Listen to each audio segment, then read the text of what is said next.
Okay, so here I am. I haven't done a review in a long time, but here I am to do a game that I'm sure you all will enjoy and is very anticipated.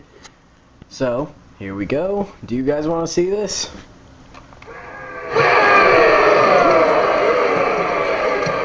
I'm sure you do. So here we are, Resident Evil 5.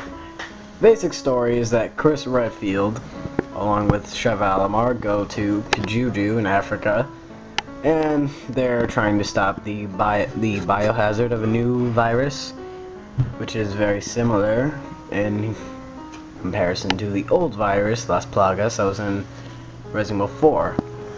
Along the way, you'll find some old faces. Jill is presumed dead due to a previous thing you'll find more about in the game that I'm not going to tell you. And, you find out more about this mysterious virus, what's going on, whole plan, and a lot of things that are kind of not filled in necessarily from Resident Evil 4 get answered in Resident Evil 5. So basically anything you might have wondered between what happened after Leon got out, where all this information went, gets answered, and you try to save everybody that's in Africa and everything. So that's the basic nutshell of the story without me spoiling anything. So let's move on now to the graphics, which everybody knows is important in the game. Now this game's out on the Xbox 360 and the PS3, so obviously the graphics have to be crucial due to the fact that these are very powerful consoles. And in terms of graphics from the last game, it's definitely improved. There's a lot more shadows, much more detail. You can see a lot of stuff that I think in the last one wouldn't really be shown, like dust kind of effects and all that stuff. So the graphics have definitely improved and met up to their next gen, I guess, expectations, I should say. Actually, I can't say or really complain about anything with the graphics because they're fine. I don't think there's anything wrong with them. They're probably not the best, but hey, we can't go on what ifs. We're going on what the game is about, and for the game it has right now, Resident Evil 5 has some pretty good graphics. So here we get to the most important thing in my opinion, the gameplay. What will we do without the gameplay? So in the game, you basically have to play as Chris the whole time, unless you have a partner and you're on Xbox Live. And during this whole period of time, you will always be with the partner the whole game. You're with the partner. You can help your partner. You can heal them when they're in the dying state. It's actually very similar to Resident Evil 4 in a lot of ways. The aiming is the same. The camera works the same way. And there's still the old, hit the button to dodge in the cutscenes and everything. You can dodge certain things, can't dodge others, of course. In the whole game, you get the same weapons from before with a whole new array of weapons. There's no merchant, however, which is a bit of a disappointment, because, I always missed, what are you boying? But, we still have a lot of the goodies, a lot of goodness. We can still buy weapons from our unknown place.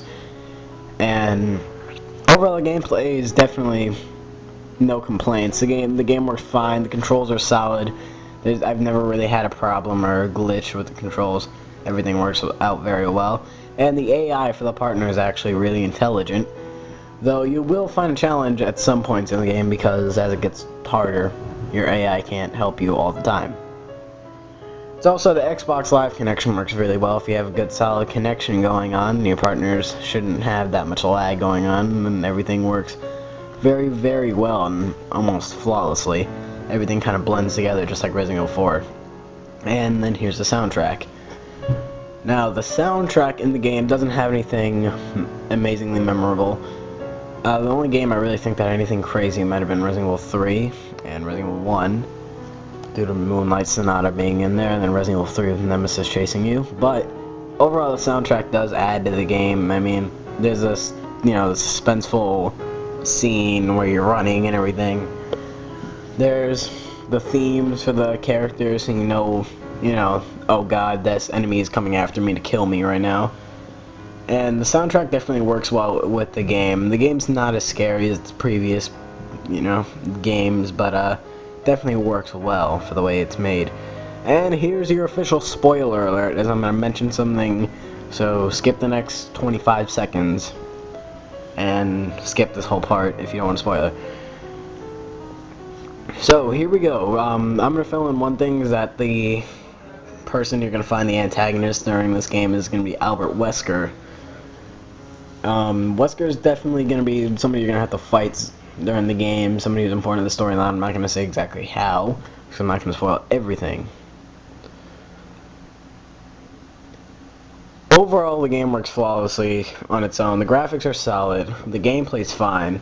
There's a different variety of weapons, shotguns, machine guns, and other things you'll find that I'm not going to spoil for you. The game is definitely a recommendation. If you liked Resident Evil 4, you're going to like this. The only complaints I really have about Resident Evil 5 is it's shorter than Resident Evil 4. I would say about half the time, actually, which is a bit of a disappointment. And also the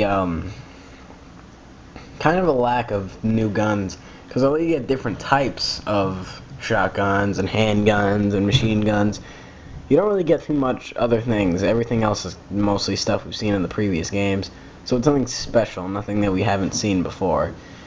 You get a couple of different things, like as you can see here in a boss fight, you get a grenade launcher attached to a boat and a Gatling gun that you can use, but nothing we haven't seen before, so that's one little disappointment I had.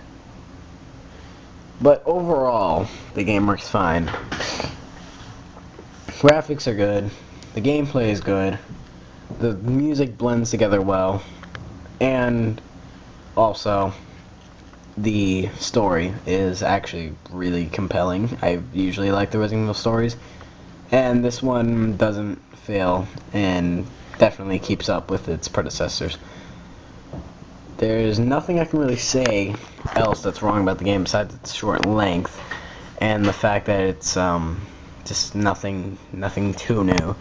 Everything's pretty similar, but if you did like the previous Resident Evil games, well, if you liked 4, you're gonna like it. It's not scary if that's what you're looking for, but nothing else is really scary in this day and age because we know all the tricks by now. But if you're looking for something like the first Resident Evil, go pick up the remakes, because 4 and 5 are not like the first one in any way. Another thing I have to bring up is the fact that it plays a lot like Resident Evil 4, but the partner thing might be... Well, it's pretty comforting, actually, in my opinion, but I guess if you want to go solo, you're going to have to go for Mercenaries mode, because otherwise you're going to play the whole game with the partner. So, in the end, Resident Evil 5 is definitely a recommendation. If you have an Xbox 360, you should pick up this game. If you have Resident Evil 4, you should pick up the game for sure. And overall, I say the game gets a 9. Because the game's solid, everything's fine, the graphics, the story, the gameplay, and the soundtrack, but it's nothing new. I would have given Resident Evil 4 a 10 back at the time, but this doesn't have anything new. It's definitely kept up, but nothing we haven't really seen before. So, there's my review for Resident Evil 5. See you guys later.